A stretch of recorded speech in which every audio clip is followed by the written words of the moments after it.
Take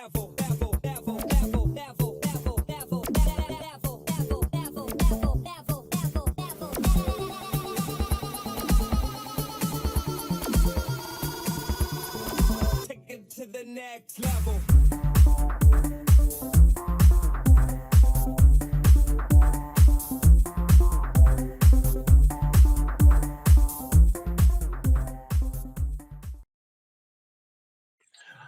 Yvonne, Sydney, thank you very much for the invite to come here today.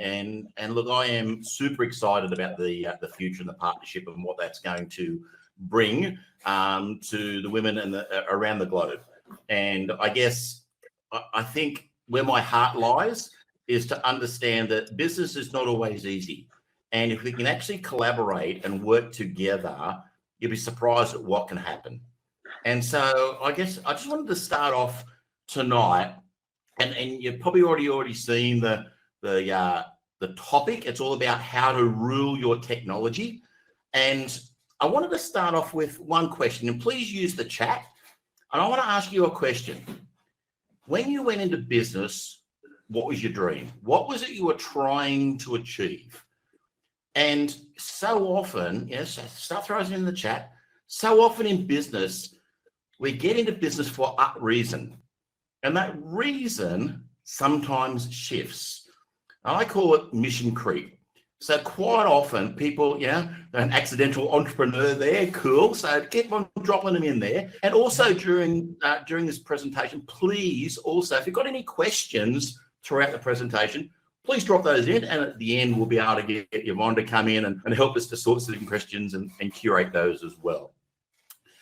So great. So professional and financial independence, a big one. I just want to say to you tonight that the number one thing that most people think and what they want to dream about, and it's also the biggest problem for business owners today, and that is time. A lot of people say they dream out, I just want to have some time. I have time with my family. I want to have the freedom, which means they need time. Or maybe I need some money so they can buy some time. But time is one of those things that many people in business go in for. I want to find time and freedom, and it eludes them. And what happens, we get so bogged down with doing things that our time is actually now being used more and more for the business rather than for the things we really want, our families, our friends, and our relaxation. And so often when we start to think about this, we start to think about what it is to create time. And for those who don't know me, I actually live in Thailand, and I've always had this dream about being free. And so there's a couple of photos of me. I'm an Australian guy, me fishing up in the Northern Territory, catching a couple of crabs and barramundis. And what I'm about is about how do I help business owners to create time and freedom. And that's what I want to be able to share with you tonight. Some of the insights. I'm nearly a 60-year-old guy that's been through a lot of things. I was one of the very first entrepreneurs that actually started with Microsoft back in the day, back in the 80s when they first started out. So I've been around technology a long time. And so with having that, I've been recognized quite a bit around the world. I've been featured in a lot of different magazines, on TV, etc. Written a couple of books.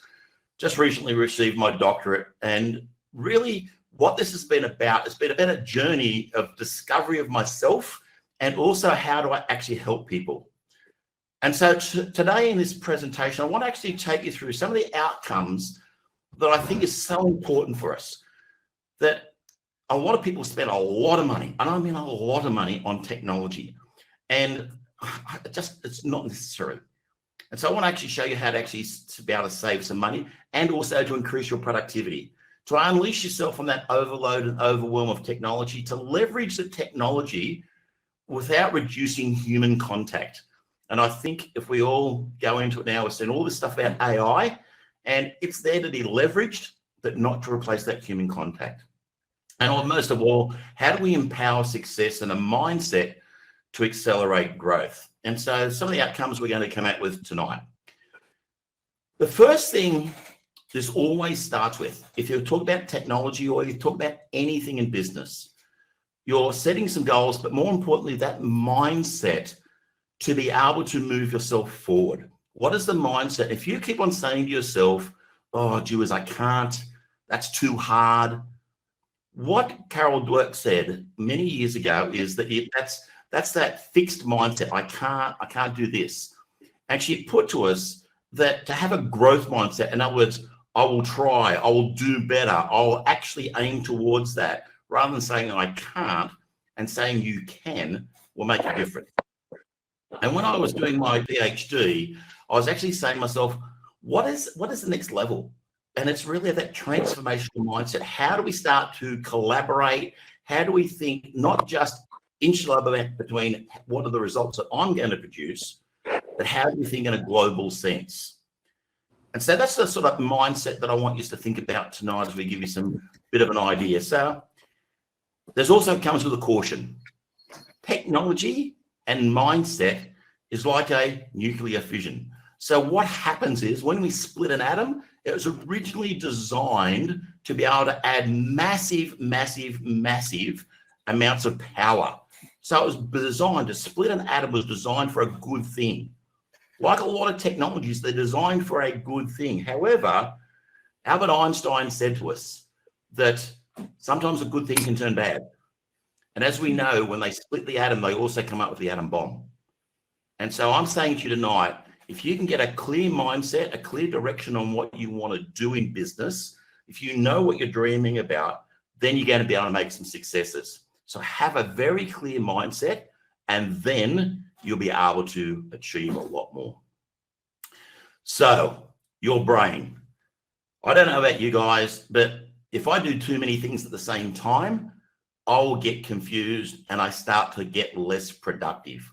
It's the same when you get to technology. Our brain can only focus on doing one thing at a time. And if we split our focus by moving from one task to a different task, from one tab to another tab, from one application to a different application, our brain capacity, our capacity to be able to be productive decreases quite rapidly.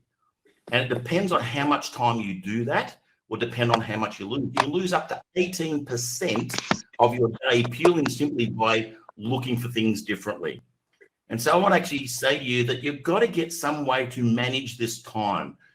And one of the best ways you can do that in a technology space and also in your personal productive space is to be able to set different things on different days. This is just to give you a bit of an idea of how I set my week up.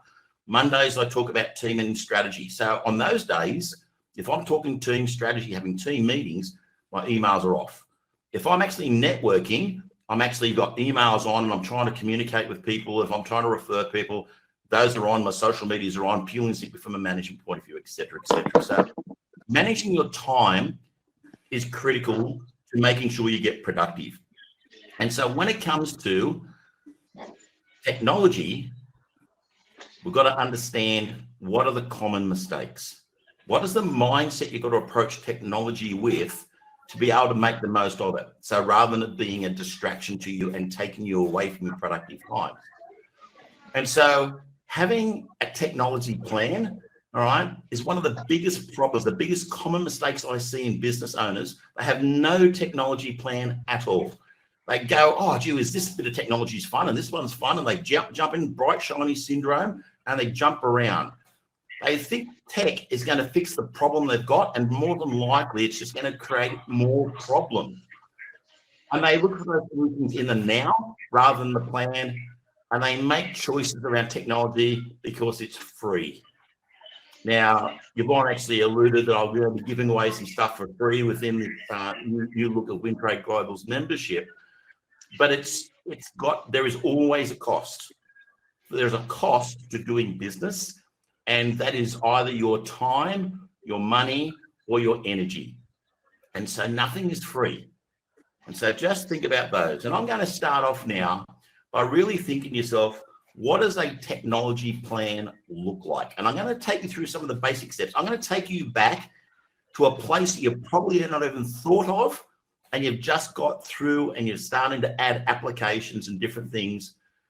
And you go, Julius, what's he talking about here? But there's such a basic principle that most people have lost. And I'm going to start right from that position. And that is, consider the future. We always talk about planning for the future, But do you really understand what is going to happen soon? So some of you may not be aware of this, but the internet, the web, what we're actually on here tonight, I keep on saying tonight, it's tonight here in Thailand. What you got to understand is the web, as we look at it, is going through different cycles. There was Web 1.0, which was very clunky, very hard to use, very much around people using the technology. Then Web 2.0, which is the environment we're in now, there is the influx of things like social medias and what's called third-party data. In other words, people, other companies are holding data on our behalf. And so with that, also becomes the lack of safety and security. And so we're getting so much security issues these days. Web 3.0 is coming. It's not that far away in the technology world. And you've already seen the rise of things like Bitcoin, blockchain, etc. So there is a future consideration in any technology you're handling. And if you do not consider this moving forward, you may end up with a little bit of strife. And so if you want to know more about this, please, if you've got any questions, stick them into the chat. And I'm happy to answer some questions around this, what it might be looking like. But Web 3.0 is coming. And I'm happy to share some more detail. The second consideration in planning, here's the top 5 tools. And I would actually dare say that these are 5 applications or 5 tools that you need to have within most businesses these days. Very few businesses can operate without them. That is some way to manage your time other than just having a written diary. I'm talking about a calendar management system, some way to contact and communicate, not just in your email, but having forms to be able to automate some of your communications, etc. Websites, social media posting, and payment gateways. 5 very, very important tools that needs to be considered within your business. These tools are the basics of getting your productivity up for you to be successful in business and make sure you actually do that. And so there's the first part. The next 10 or these top 10 are for a lot of businesses that are looking to grow, particularly in the internet space, all right, and be able to do things online.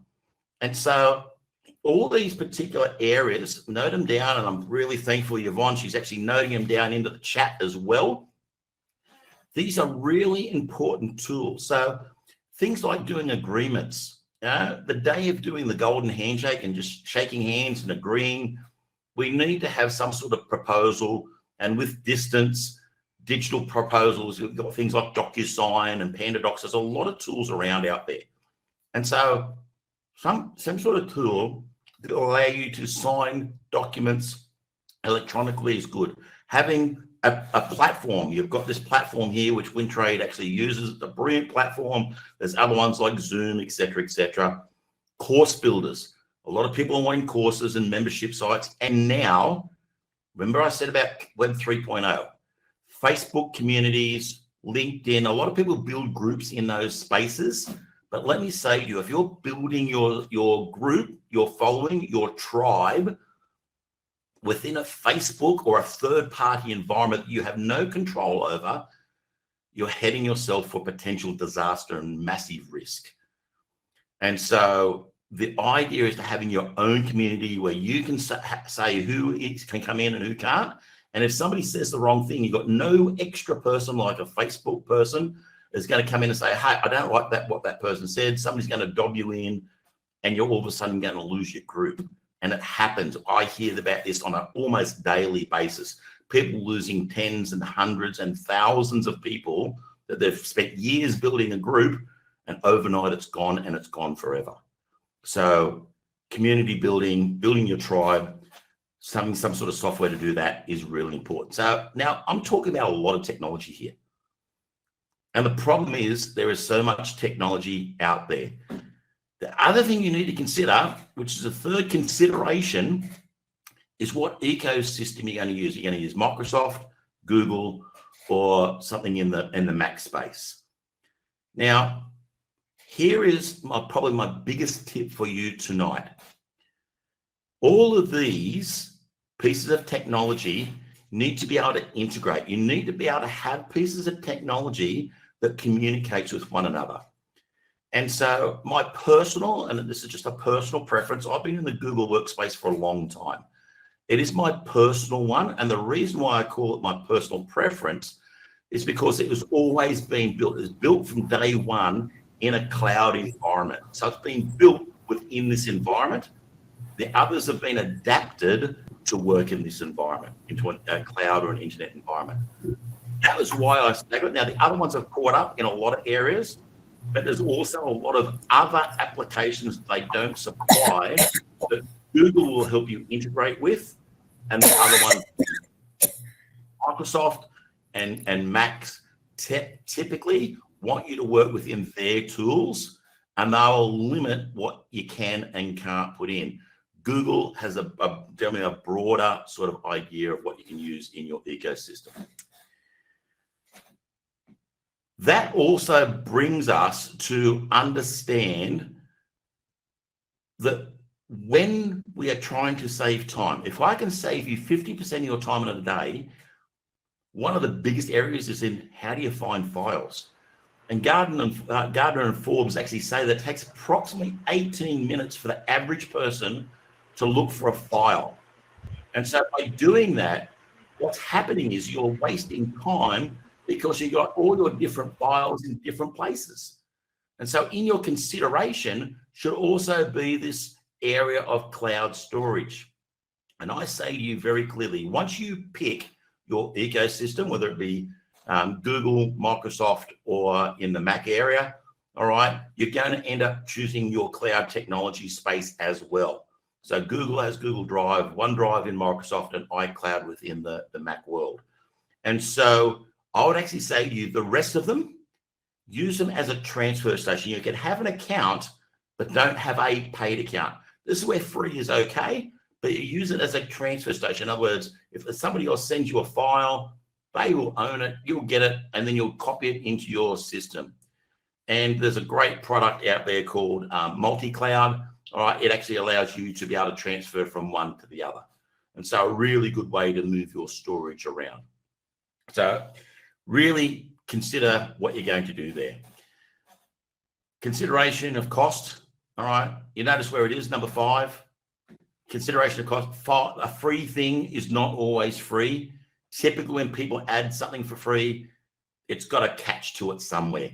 All right, you will not be able to do it. So make sure you actually go there. There's a Q&A button, as Yvonne has just put in there. There is a Q&A button to add some questions in there if you want.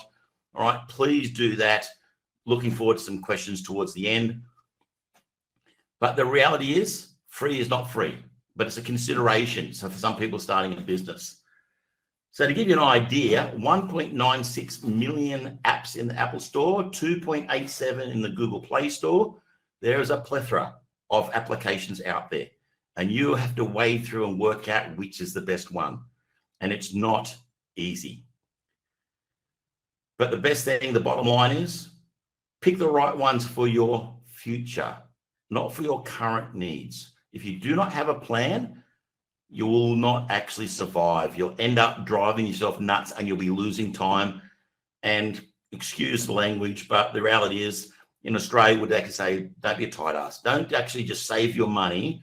If you cannot afford to get the tool you need now, do without is probably a better way, or have a talk to somebody on how you can actually achieve the goal without actually wasting time and money and resources. So I keep on saying about time. One of the best tools that I've seen on the market, if you're just trying to manage your diary, one of the best tools on the market has been Calendly. It's been around for a long time. It's about $12 a month, right, for the version. And the reality is that time is where you should spend your money. If you can save yourself, for $12 a month, and if you can save yourself 1 hour just in doing that, then do it, okay? Do it. But we're going to give you some other options here a little bit later on as well. So remember, the top 10, Yvonne's already put them into the chat. Awesome. The other thing you need to think about is there's a thing called native versus API integration or third-party integration. With any of the applications you use, the more data that they can share, the more you can integrate them together and bring them together, the better. But of course, when you start doing that, you're adding another app, another application to actually make that happen. So this is what it will look like. You'll end up with Zapier and Pabbly and this, that, and the other, all doing some stuff so they can connect up with other areas or other CRMs to be able to add in your Calendly, et cetera, et cetera. And so third-party applications is one way of doing it. But the best way of doing it is when you start to put all these applications together, rather than costing you $2,500, $3,000 a month, is to look for an application that will be able to bring them all into the one spot as best as possible, and has got the best amount of adaptability to it as well. And so an all-in-one system is the number one tip of tonight. Get an all-in-one system, work towards that. They start off, some of them start off as a cheap version and even free, and they build into something that's quite powerful, but they can be quite expensive. So I'm just going to give you 3 different ones that we've got around today, which is becoming very, very popular. Salesforce is out there. Not everyone can afford $2,500 to $3,000 a month. All right, but it's there. HubSpot has a good starting place, a very good starting position where it's free and you can build upon. But it's Salesforce, as Yvonne has just said, it's not for SMEs. All right, Salesforce is one of those things if you're going to go a big business. HubSpot is a good alternative that is an all-in-one system. It does get expensive as well. The product that I actually own myself is what's called Productivity Hub, and it is the only one that makes it work. So the free version of the other ones can actually get very expensive very fast if you grow. And so our Productivity Hub really is an all-in-one system that really makes the best job of the whole lot. Take